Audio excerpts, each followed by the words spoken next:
Well, hey, welcome to the inaugural episode of Super Secret HQ. My name is Josh Lagerne. I am your host, and I am joined by my co-host, my new permanent co-host, Evan Swords. Evan, so good to What's see you, going on, man. man? Good to be here with you, and I'm excited about this new show because some people that all my 5 people that have watched my show before might not know you. Why don't you go ahead and introduce yourself? Yeah, well, I mean, first and foremost, go Niners, right? Like, I think that Yeah, is that's right, something man. that is how you would start the conversation because that is how Yep. Josh and I met. Yep. I would say my name is Evan Swords. I live in Los Angeles, California. I am a technical recruiter by day, but as you can see, big fan of all things. Can we say nerd at this point, Yes, right? absolutely. There's nothing wrong with that. Nerds are cool, man. Right. Absolutely. So I have my credentials. I have a Stan Lee Excelsior tattoo on my thigh. I have been a big fan since early on, reading comics and just obviously being 37 years of age, but like perfectly grew up into the MCU and all things like that. So, yeah, I don't know how to when you're like, you talk about sports, you're like, this is how I became a fan.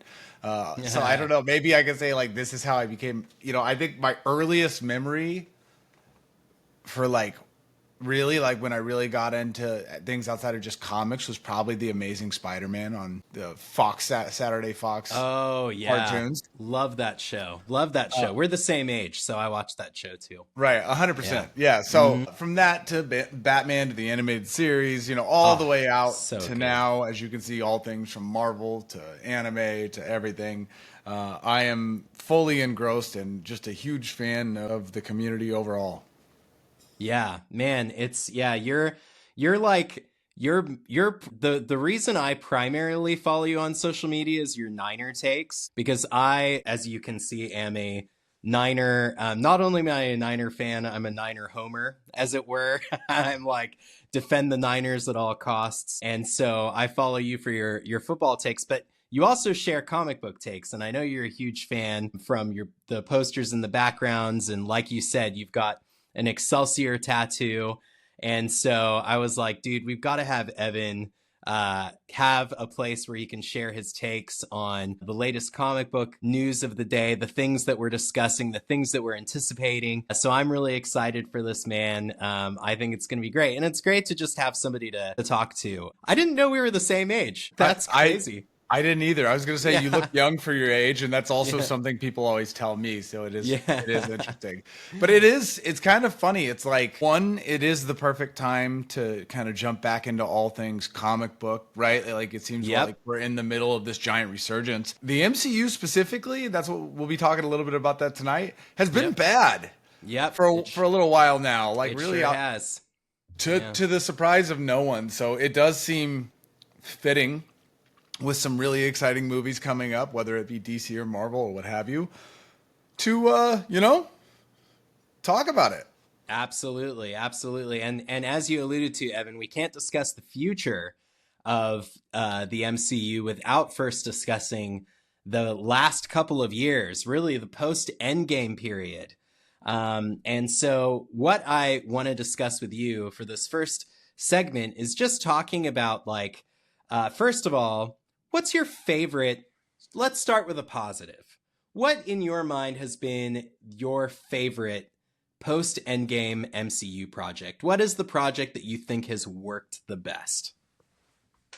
So, okay, what I will say is if we're talking about everything post Endgame, right? I think there's a lot more good than people probably admit or Yep. want to talk about. Let me just pull up the absolute timeline. We'll go from there.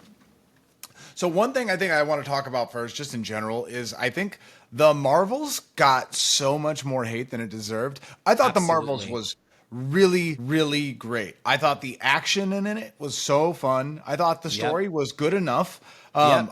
I keep thinking back to like the way that Captain Marvel was punching people. She was punching through people in that movie in a way that was so satisfying. The action was so good in that. I really enjoyed that. I think if I'm going peak like peak all things past Endgame, I think Guardians of the Galaxy 3 would probably be what I think was Love the it. best overall piece of content. Yeah. And, I also just want to give an honorable mention to Wakanda Forever, just because what an impossible task Yep. to try and accomplish everything you know, post our Black Panther no longer being here. Rest in peace. And with Chadwick gone, I think that was like a really hard thing to try and accomplish. And I think they did a really good job with it. So definitely worth mentioning. How about you? Yeah, totally. Yeah, dude. Another shout out to Ryan Coogler, man. Another guy who's the same age as us. Made a hell of a good movie with Black Panther Wakanda Forever under incredibly trying circumstances. I think for me, just since it's now, like, according to Disney Plus, part of the Multiverse Saga, I think that there are two projects that I just want to shout out that I think were really successful in this time period. And it's all of the X-Men related stuff that Marvel has put out, that Marvel Studios has put out. Of course, for years, the X-Men franchise was kind of off limits from Marvel because of the rights belonged to Fox. And Fox kind of made all the X-Men movies, and that franchise had its own quirks. And you want to talk about franchises that have had rough goings, like there is nothing that Marvel Studios has put out worse than than some of the worst of the X-Men series. But man, the first two swings, X-Men 97, the continuation of the animated series from the 1990s, something that I think you probably grew up with as well.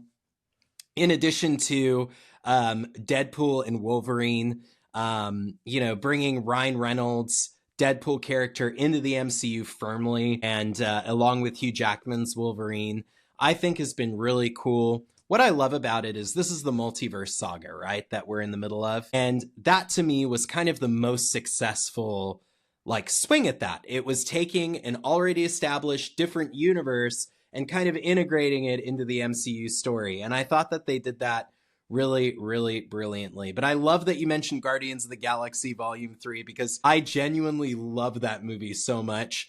It makes me so stoked for the future of DC that James Gunn is in charge of the whole thing. I can't shout out to DC. This is a Marvel episode, but shout out to DC. Can't wait for Superman. I think it's going to be epic. But yeah, we'll talk about DC another time. But for Marvel, like I agree with you. I think that was a really successful one. But for me, I think like the film that has worked the best in the context of the Multiverse Saga has been Deadpool and Wolverine. Yeah. I mean, it gave I saw early on a little bit of complaining about that movie, about how the story wasn't whatever, and then, just little things like people I think are just so used to complaining about MCU projects at this point. But like, I couldn't agree more. You couldn't have made a better, this is what I want from a Deadpool and Wolverine like movie possible. I mean, they gave us literally so much. And I think there was so much to that movie that like, I certainly wasn't expecting Channing Tatum as Gambit. I wasn't expecting Elektra I wasn't to come either.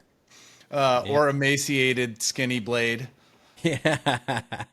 But definitely was a fan. My favorite line from that was there will never be another Blade, and it's like he's already cast, dude. I don't know if that movie's ever going to come out, but but Mahershala Ali is supposed to play Blade in the MCU, so we'll have to see if that actually happens, We'll definitely see. Yeah, dude, going back to Guardians of the Galaxy Volume 3, I think like what James Gunn does so well is like, like it felt like a lot of the MCU movies leading up to that point. We're going to talk about what didn't work in a second, but like it felt like what a lot of those MCU projects, they were trying to make something of the Multiverse Saga like happen. They were trying to make a story happen that just didn't organically work the same way that the Infinity Saga worked, right? The stones make for good like MacGuffins. They're pretty easy to incorporate, and I felt like there was just a lot of grasping for straws. And what was so refreshing about Guardians of the Galaxy Volume 3 is James Gunn was fired from that project before it got off the ground. And then Disney kind of went crawling back to him and like got him to come back to the project. And with that, he kind of got to do like whatever he wanted, really. And so what was cool about Guardians of the Galaxy 3 for me was that James didn't like constrict himself with this like multiverse idea. He really just told a great story about Rocket. Rocket's the main character in that movie. And like Bradley Cooper's incredible, like it's voice work, but like, oh my gosh, does he give that character so much depth? Like making me emotional, like, and tearing up in the theater over a animated raccoon. Like how? Like James Gunn and Bradley Cooper are insane for doing that, you know? It was it was so good, and it was also like, I don't think if anyone was guessing, like, what is the end, you know, before anything came out about it, it's like, if you were to be like, what is the last final Guardians of the Galaxy going to be about? I don't think anyone would have said, you know, a follow through, like, life story of Rocket Raccoon. Like, I mean, it just, that was not something that I think you expect. And I think that's really sometimes how you can tell when someone is cooking, if you will. Yep. Where they take a story that at its core might not be what you expect, and it ends up blowing you out of the water. And I think that is kind of like the opposite of what Marvel has been doing. Yep. Post-Endgame is like, you know, trying too hard and then trying to take layups and then not putting the effort in to make them good. Yeah. So it was very much on display that James Gunn, he knew exactly what he was doing. Maybe that's the hashtag for DC moving forward. Let James cook. Yeah. You know? Yeah, man. Well, that's the good. Now, unfortunately, we got to talk about why we're even having this episode. Why we're even entertaining the conversation of, is Marvel doomed? Maybe there's a double meaning there. But I want to ask you about, for you, the MCU project that most personifies like the issues. So it's not necessarily like the worst project, although it might be for you. But it's the project that sort of most personifies what just isn't working about the MCU post-Endgame. So what do you think? Well, I don't want to take airspace away from what you might say, but I will say I have two that are the exact same. So okay. I will simply choose the one to talk about that came out first. Yep. And go from there. I'll say Multiverse of Madness was just one of offensive with how poorly that movie was made. Everything about it, from the disjointed storyline to, you know, I mean, obviously, I know so many people think Sam Raimi, and, you know, for what he did with Spider-Man and Spider-Man 2, you know, still to this day might be the greatest comic book movie of all time. Yeah. I just, you know, I was hesitant going into it. I was like, I don't know if Sam Raimi, who has such a style that is his own, can kind of come in and take over after what's his name was removed. Yeah. And my God, it was everything that I was worried about in movie form. It was like Sam Raimi was clearly trying to shove his little style down the throat of this movie, while Marvel was still very much, you know, like, trying to have control over the story, control over the direction, all the above. I think there was parts of the movie that were like, you know, good in a vacuum, like Scarlet Witch as a bad guy, like in almost like a horror movie chasing people, like that in its core, I think could be a good story, but just like everything from just like the forced, what was that, like she like stepped on a thing that just gave us the part of the story. What is the term that they use for that when it's like exposition dump or something like that, where it's just like yeah like she's just like, oh, I'll step on this and it will just explain to the audience what's going on or what happened in the past. It was so lazy. And I mean, on top of that, like, the storyline was just like so all over the place. Everything was terrible. I was so mad. Do you want to hear something even more infuriating?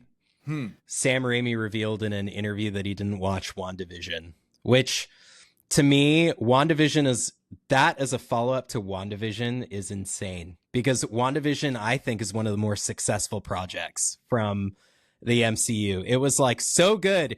And it was the first project post-Endgame. And so it was like, oh my gosh, Marvel hasn't skipped a beat. This is going to be amazing. This is so good every single week, you know?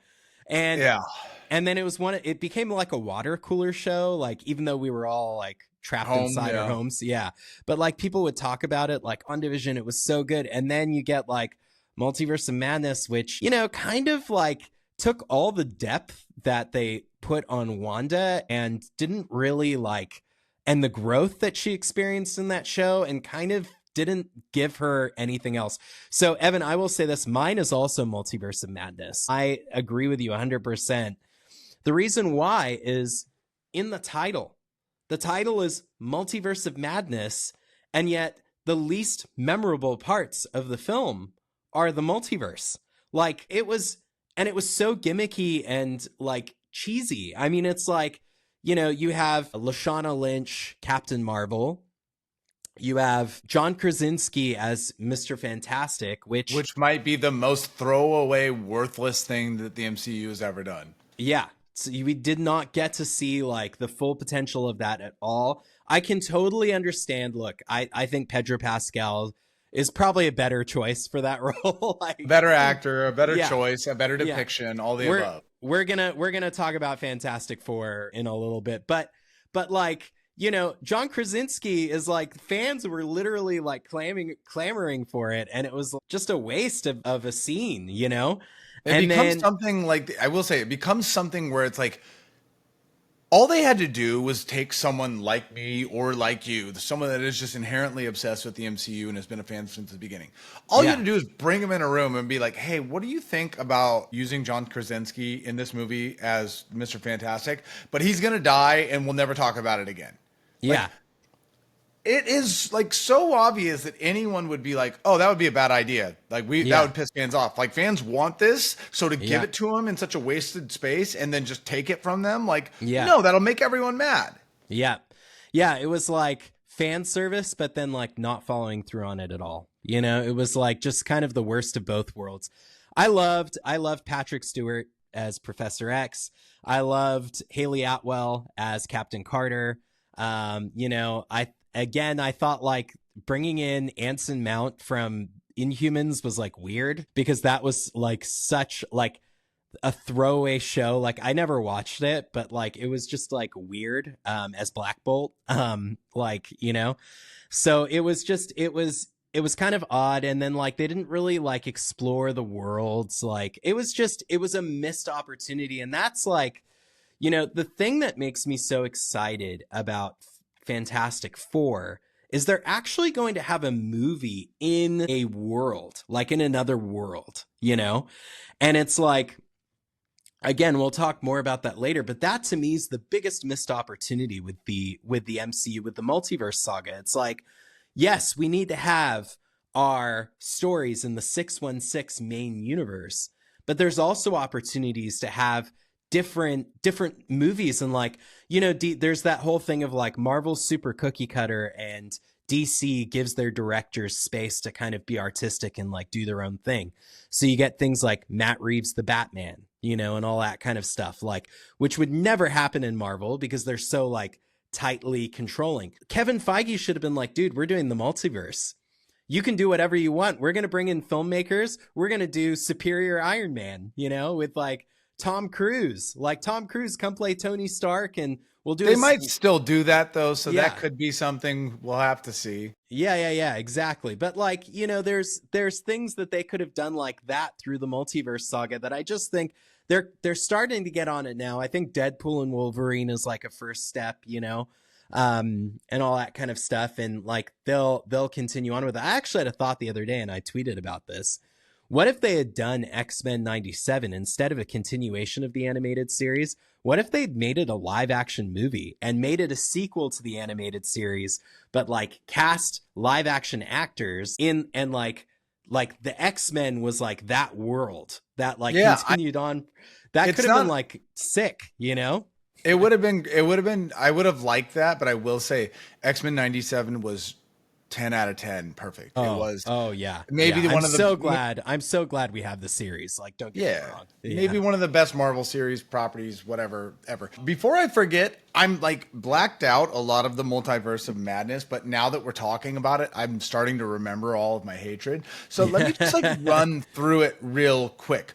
First and foremost, like you mentioned, Doctor Strange, what a terrible idea. The Anson Mount thing, where he is the one, Black Bolt's one of the most powerful people in Marvel, right? His voice has basically gone up against Thanos, etc. For her to just be able to close his mouth and like that alone is enough to stop him from being able to speak through, like just terrible, terrible lazy writing. Yeah.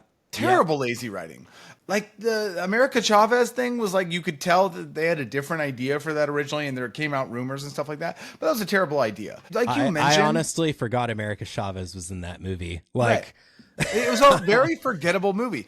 The scene when they're in Kamertage and like it's everyone versus her, and then she just immediately destroys everyone. Like, I get it. It's just like, don't make this.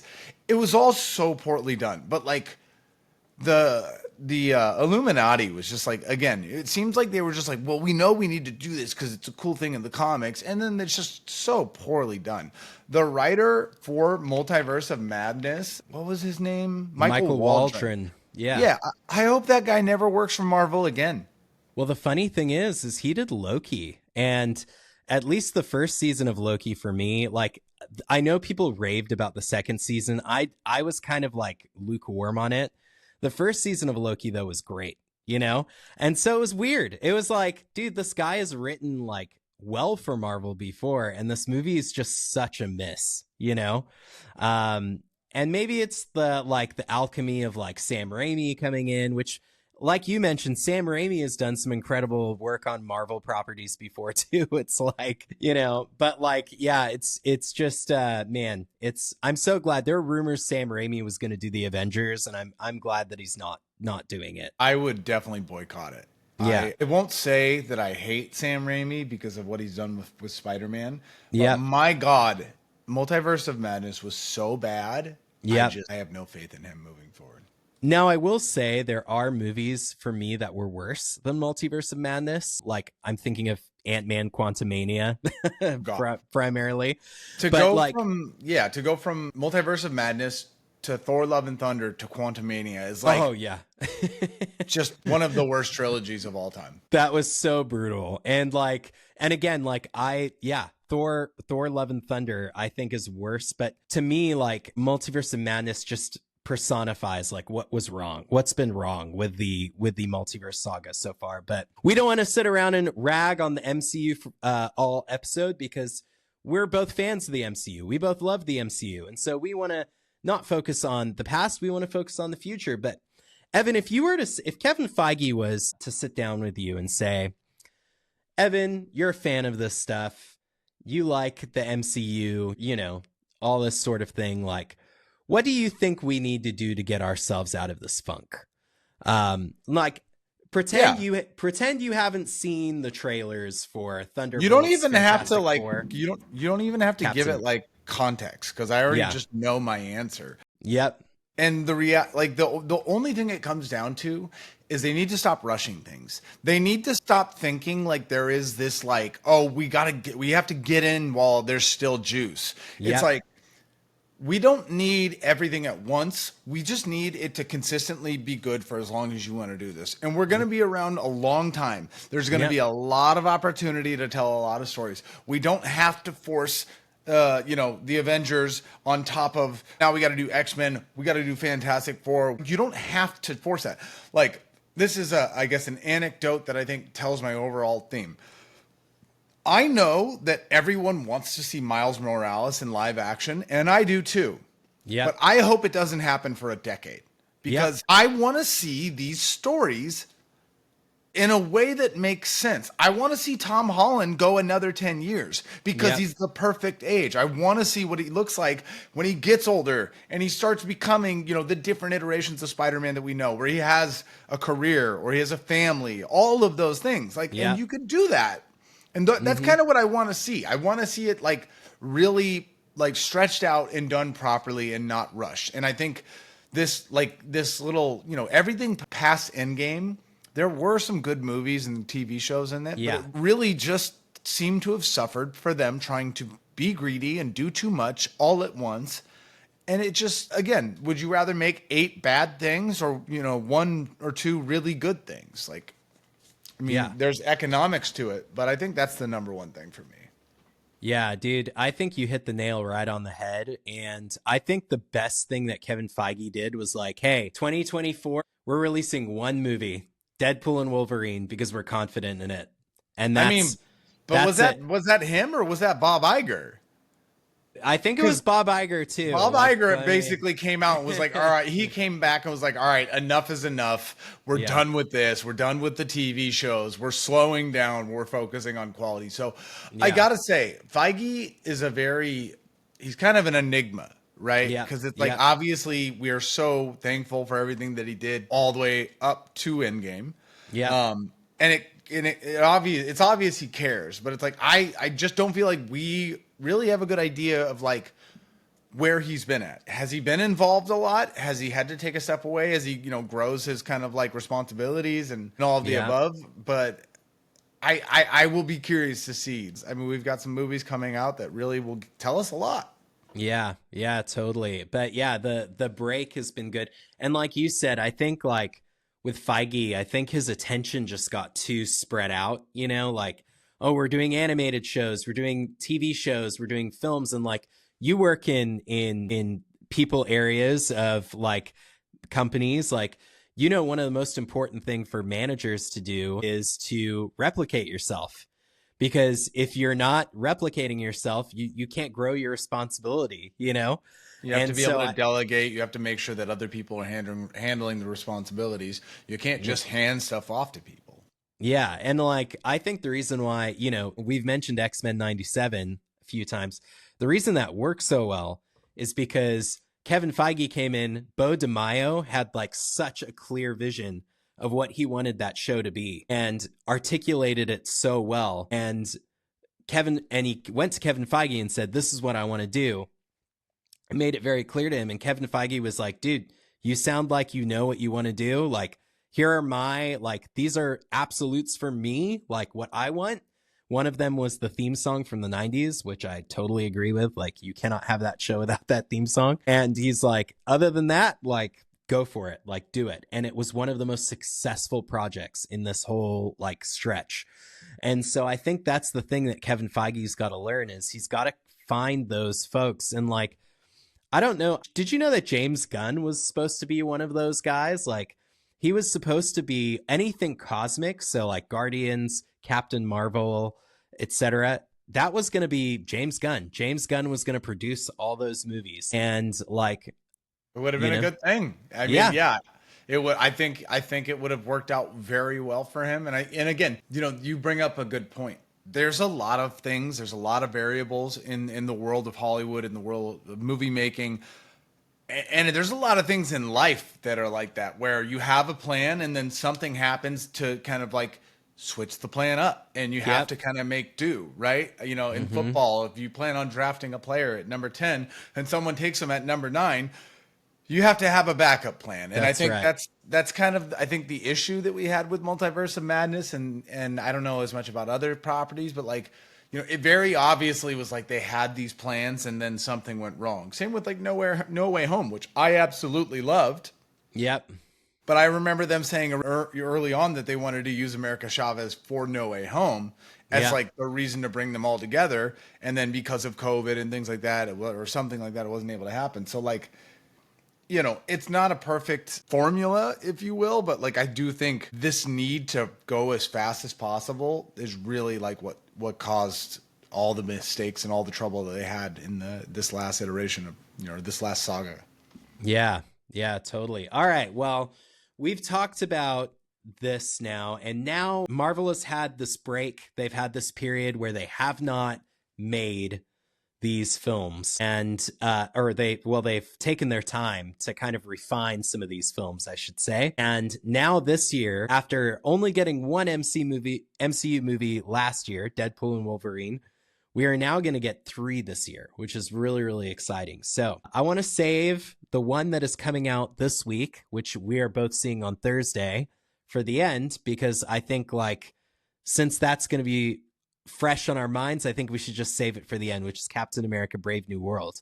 But I want to talk about the next one, which is Thunderbolts. So yeah, for me, like, I don't know about you, and I'd love to hear your thoughts on this. But this is one where when it was announced and I saw the lineup of like people, I was like, I'm not really like all that interested in this film, you know? Like Julia Louis-Dreyfus, who I love, like hasn't really blown me away in her appearances, and the lineup that they chose, they kind of all do the same thing. They're all like super soldiers or like, you know, and then you have Ghost from like Ant-Man 2 randomly in there, and it's just like it was a bit of an odd choice of a lineup for me, but I liked the first trailer, and I really loved this latest trailer from the Super Bowl. Like I am so intrigued by this movie, but I don't know. What do you think?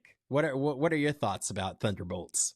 I think obviously we're about to see this movie in 2025. When I think they announced Thunderbolts, my first thing that kind of came to my mind was like, oh God, I hope they're not just doing this because of Suicide Squad, right? Yep, They are obviously very similar stories on two different comic publications. And that was kind of like my first, like, if that's why they're doing it, I won't like it. I feel like everything we learned leading up to before we started seeing trailers and stuff made me like it less and less. Like you mentioned, we saw the lineup and we're like a bunch of super soldiers and a person that can phase.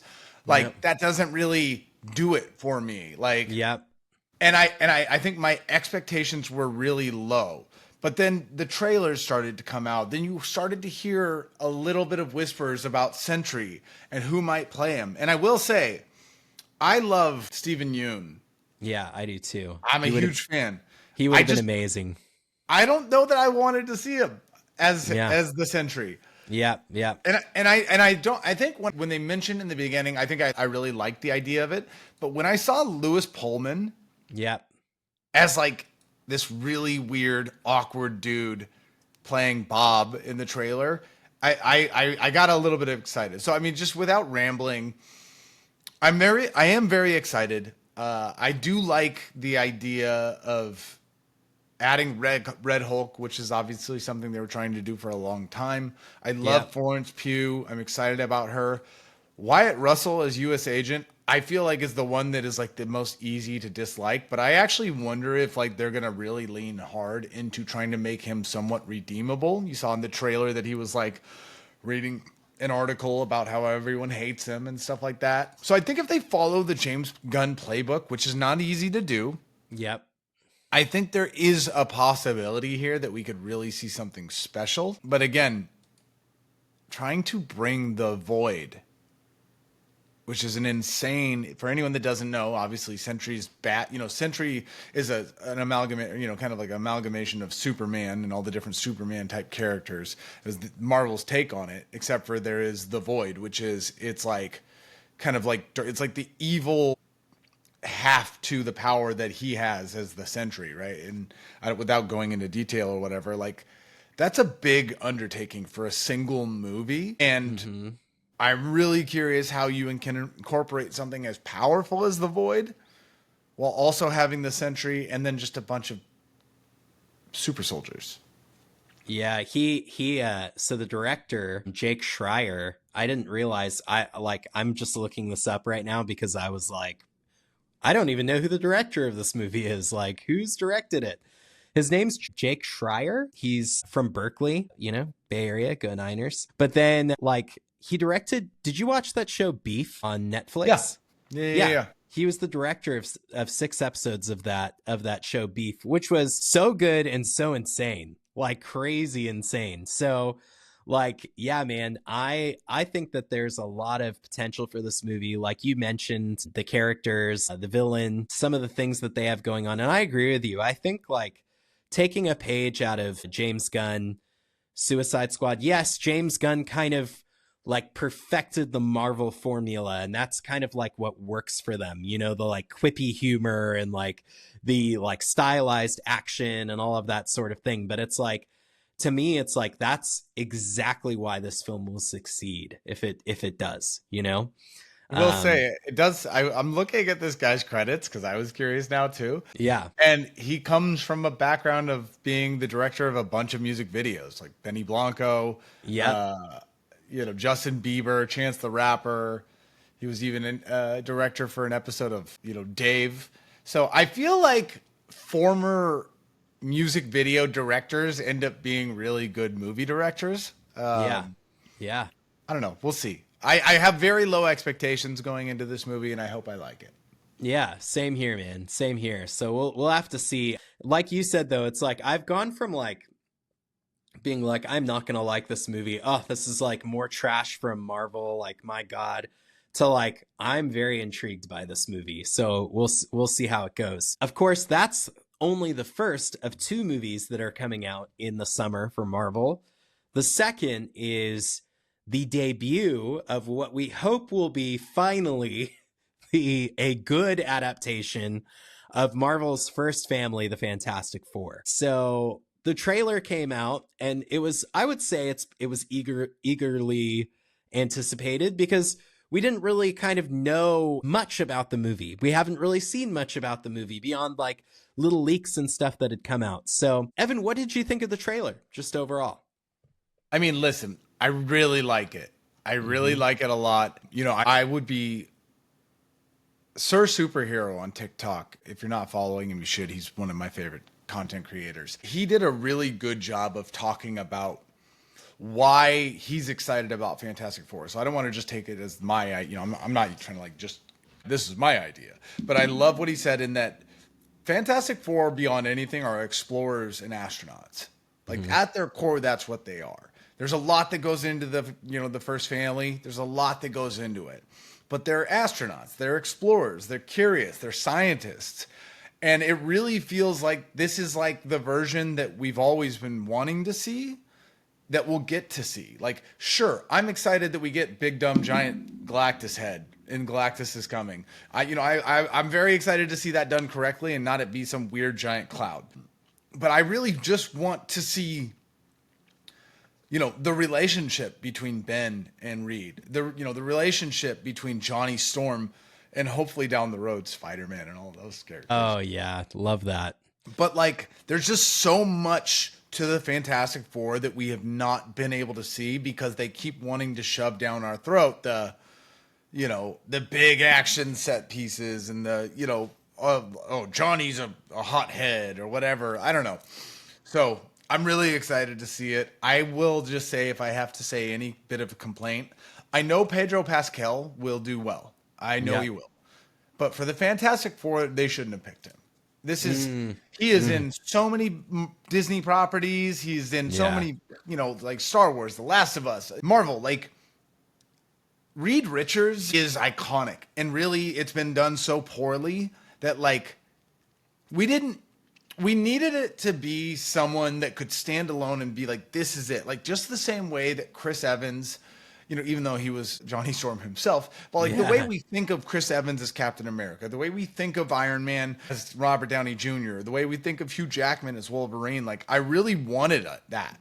But I don't think we're ever going to be able to look at Pedro Pascal and not go, oh, that's the Mandalorian. Or, oh yeah, well, he's also in The Last of Us. Like, he's just such an iconic actor for so many like nerdy properties that he'll never be able to just be Reed. And that's kind of important if you're taking on this endeavor.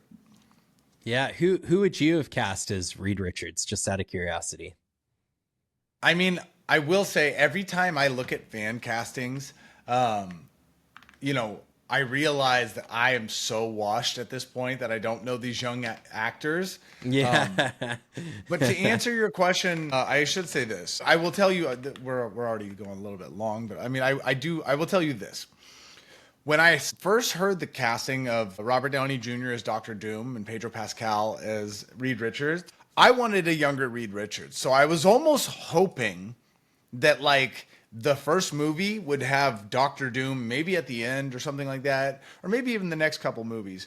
And Reed and Reed and Tony fight, and maybe they end up going to the negative zone or somewhere else, and they're gone. And then we get the real Reed and Doctor Doom. I was kind of hoping, because, you know, like, obviously we don't know what's happening with Robert Downey Jr., but what a terrible casting. And Pedro Pascal's old. He's not young. Right? Yeah. And like, this is this could be another 10, 15 years. He's not young. He's not old. So I don't know that the Fantastic Four that we are seeing right now will forever be the cast.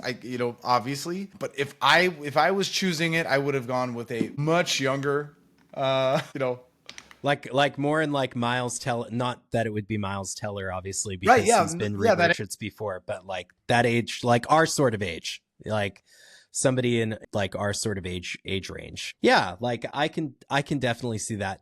I think that Pedro Pascal is a good casting, and I think that he's going to do great, but I can totally see what you're saying too. I think that's one of the challenges with, you know, thinking about casting. For people are stars way later in life now, man. Like people are like big actors like way later in life than they used to be. And it's like, that's one of the things thinking about the X-Men.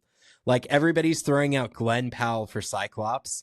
And it's like, dude, Glenn Powell's almost 40 years old. Like, Yeah, you know what I mean? absolutely. It's like Glenn Powell, like, yeah, like he would be great as Cyclops, but like he's going to be in his 50s by the time like they're really 10 years down the road in a story. And that's one of the things that you have to think about. You know, one of my favorite fan casts that people still throw out is Zac Efron as Nightwing. And I'm like, dude, that's disgusting. I'm like, dude, Zac Efron is the same age as us. He's 37 years old. Like, either way, that's just also a terrible fan casting for Nightwing. Oh my God. Yeah, I agree. It's not a good casting for Nightwing. But like anybody in that, like Dylan O'Brien, like, or like, you know, like Dylan O'Brien's probably a better example of somebody when he was younger would have been a good Nightwing, but like he's way too old to play that character now. Like it's, you know, it's just, it's funny. Like time flies and you gotta find like younger people to play these roles, you know? You know, I would have liked actually is I think Dev Patel would have been a really interesting. Dev Patel would have been a great Reed Richards. I'm sure nobody wanted to like risk the whole like, you know, anti-woke sentiment, that all that dumb, you know, whatever. But I think Dev Patel could have done a really good job as him. Honestly, though, like if Glenn Howerton hadn't done so much, you know, Always Sunny in Philadelphia, and that's all you could ever think of him, he would have been able to play a really good Reed Richards just because he has the arrogance and all the above. But yeah, I mean, like there's again, he's a bit old too, though. He's 48 years old. Yeah. I think what I will say though is like whenever it comes to fan castings, I think to your point, everyone always looks like towards older characters, and I think you know, I mean, this is the, you know, Kirby is a great casting for Invisible Woman, right? Yeah. Oh yeah. So I think that's kind of the way you should approach it. I love the casting of Johnny Storm, another young actor. I think that was perfect. Yeah. And we should also say the casting for The Thing could not have been better. 1,000%. Like, great. And so for me, Vanessa Kirby is the star of that trailer. Her monologue about like the conversation she has with Reed as Sue Storm and her response to him, like number one is Sue Storm. Like she's like the maternal, like the rock of that family, you know? Yeah. And what like does she say? She says Ben has always been a rock. Yeah. Johnny is Johnny. Yeah. Yeah. And I'm still here. You know? I'm here. Yeah. And I'm right here is what she says. And I'm right here. And it's like, wow. And it's like when she said like Ben has always been a rock, like that tells you everything you need to know about Ben Grimm. Like it's a bar. Yeah, he is like a solid friend that you have in your life that is just always there for you, you know. Johnny's Johnny, like he's like, you know, Johnny Storm's crazy. I 1,000% agree with you. Totally want a Tom Holland, Joseph Quinn team up with Johnny and Peter. Like that would be so good, and all of that sort of thing. We've kind of alluded to this already, but obviously they're set, like the Fantastic Four First Steps is going to set up the next two Avengers films. Doctor Doom is the villain of at least the first one, probably the second one too. You know, you're more familiar with the Marvel lore than me, but Doctor Doom is very heavily featured in Secret Wars, as I understand. I've never actually read it, but I mean, first off, there's two different Secret Wars comics. There's the more recent one, and they are completely different stories and different takes on it. And Doctor Doom in the first one is very important. But in the most recent Secret Wars, is the entire story. Okay. It all exists around him, and that's why I will say, if Robert Downey Jr. is the Doctor Doom, and that is the story that they go after, I'll be furious. Yeah. Yeah. There's so much there. There's so much story to dig out, and it will be impossible to not think of Iron Man the entire time. But like I said, I still think that Robert Downey Jr. is going to play like a, what is what is the comic run of like the newer, not the, I can't think right now, the Marvel comic run where in Superior Iron Man. Oh, yeah. Or Superior Spider-Man? Is that what you're thinking? Like Otto Octavius is Peter Parker? Yeah, I mean, there's a lot of different Marvel. Oh. Are you thinking like this is a variant of Tony Stark that's the superior Iron Man? Like he's kind of evil. Yeah. He kind of goes. Sorry, I'm tired. The Ultimate Universe. Yeah. Right, like if Robert Downey Jr. as Reed or as Doctor Doom is like the Ultimate Universe version, and they're just like, oh, this is a thing, and then at the end of the movie he dies, or we meet the real Doctor Doom and he's been the bad guy all along. If they do it like that, I'll be very okay with it. Yeah. Not to diverge. Because in the latest Marvel comics, Doctor Doom is Reed Richards. Like, so that's really interesting, or a variant of Reed Richards anyway. Because then there's also the original. Are you talking about the Maker? Yeah, well, there's the Maker, and then there's in the latest Ultimate Universe that Doctor Doom is a version of. Is it Reed Richards? So the Maker in itself is obviously is its own story, and the Maker is Reed Richards, and he is the bad guy in the Ultimate Universe. Yeah, but he's not Doctor Doom. Okay. There's a Doctor Doom, and it's like another. Maybe it's Tony. No, Tony Stark's a teenager in the new Ultimate Universe. Honestly, I haven't read it yet. Yeah, but yeah. By the way, all the premiere is tonight of Brave New World. I know. All my friends that have like press are going to see it tonight. So I'm like, my gosh. But yeah, let's get going. Let's use that as our segue into Brave New World. So obviously you and I are seeing Brave New World on Thursday. And yeah, so I guess my first question is, Evan, how much of this film do you think they reshot? Well, they've said it out loud, right? This was the most reshot, most expensive Marvel property ever. Yeah. It is worrisome, but at the same time, when you think of COVID and you think of everything that's happened, and you think of how much, think about Marvel and the Kang stuff, like, I want to give him a little bit of a break there. Yeah. But I will say an Anthony Mackie led Captain America movie might not have been the movie that you wanted to like reshoot this much. Yep. Totally. No, so a little like, I know we're kind of jumping around here on this, but I will say this. And I think I told you this over the phone when we were talking about this initially, but when Anthony Mackie was cast as Falcon, it was around the time in the comics that Sam Wilson Captain America was a thing, right? First became a thing. And I thought to myself, this is brilliant casting because Anthony Mackie could easily lead a Captain America movie. Easily. Like, the guy has Riz, he's got star power, like, he's got the ability to like carry a movie on his own. And I thought it was brilliant casting for that reason. And at the end of Endgame, when, the Joe Biden version of Steve Rogers hands his shield over to Anthony Mackie and like gives him basically passes the mantle onto Sam Wilson, it was like, oh my gosh, yes, we're finally going to get the Sam Wilson Cap, I'm so excited for this. Anthony Mackie's going to kill it. But there were like Falcon and Winter Soldier was kind of mid to me. It was okay.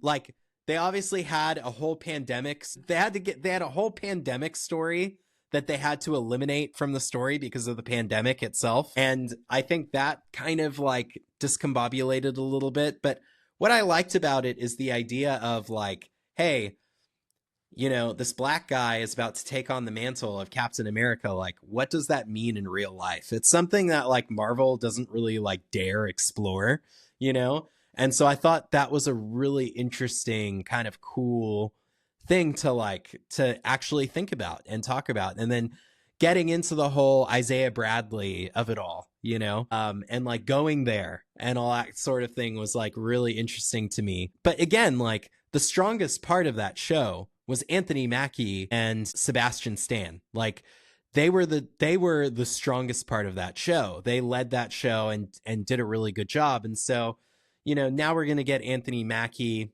in Brave New World, and we're going to get Sebastian Stan in Thunderbolts.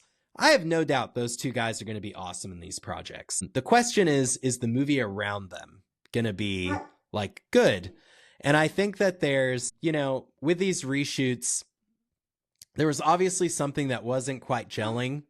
And I think that there's now opportunity for them to really, you know, to like, let's see what they've put up now with all this production time, you know? So. Yeah, I mean, I will say there are things that I do like a lot. I like the idea of, again, I like the idea of Red Hulk. I like the idea of Tim Blake Nelson coming back as the, you know, was it the leader? The leader, yeah. I don't think I like Giancarlo Esposito coming in as that character. I mean, maybe he's old, man. We got to stop bringing these really old people in to play bad guys. It just, sure, you can give him a trench coat and a machine gun all you want, but he's 66 years old. Giancarlo Esposito should have been Professor X, but anyway, that's another. Yeah, I would have liked that too. But no, but like really though, like I think if they try and make this another run of the Winter Soldier type vibe, because the Winter Soldier is still the best standalone Marvel movie, period. Obviously, Endgame and Infinity War is cheating a little bit. But Winter Soldier was the best. I think if they can take the vibe of Winter Soldier, well, like you mentioned, really like leaning into what it's like to have a black Captain America and to I hope they use Isaiah Bradley smart. Yep. In an intelligent way. I hope they really like have it be like they give us more, like, you know, in the trailer it's him, he tries to shoot the president, obviously like Winter Soldier vibes. I hope they give us more than just that. I would love to see, you know, his relationship with Sam, what it's like to see, you know, the black Captain America the way that it was supposed to be, rather than it was like behind the scenes and running these missions and then getting kind of like excommunicated and all those terrible things. So I hope they lean into that. I think you can have a really good Captain America movie if, you know, it goes back to what we were talking before, is if you don't try so hard. Yeah. I'm not excited for Sharon Carter to be in this because of, you know, how was she in it? I didn't even realize she was in it. She's in the cast listing. Uh-huh. And as we all, you know, anybody that saw her, what was it in that She-Hulk? What was it? What property was it where she ended up showing that she was the bad guy? Gosh, Sharon Carter. Was it Falcon and the Winter Soldier? Yeah, it was. Yeah. She was in Falcon and the Winter Soldier. That's right. Yeah. So I don't know. We'll see. I think no matter what, though, I think this is going to be a really fun movie. Oh, yeah. So will Thunderbolts. You know what? It's so funny. Everybody's expecting complete and total disaster, and I don't think it's going to be that. I think it's going to be fine. Man, Harrison Ford's in this. Dude, again, that guy's so old, but you know what? Like Harrison Ford, I don't know if you watch Shrinking. He's still got his. I love it. He's got the Harrison Fordness still of it all, you know? I can't say it enough. I was not that big of an Indiana Jones fan, so like I was always like whatever, and like, you know, he's Han Solo, but yeah, Shrinking has made me fall in love with that man, and it's made me even more excited for Thaddeus Ross. Absolutely, he's great. And R.I.P. Who is it that played him before? William Hurt. That's right. R.I.P. William Hurt.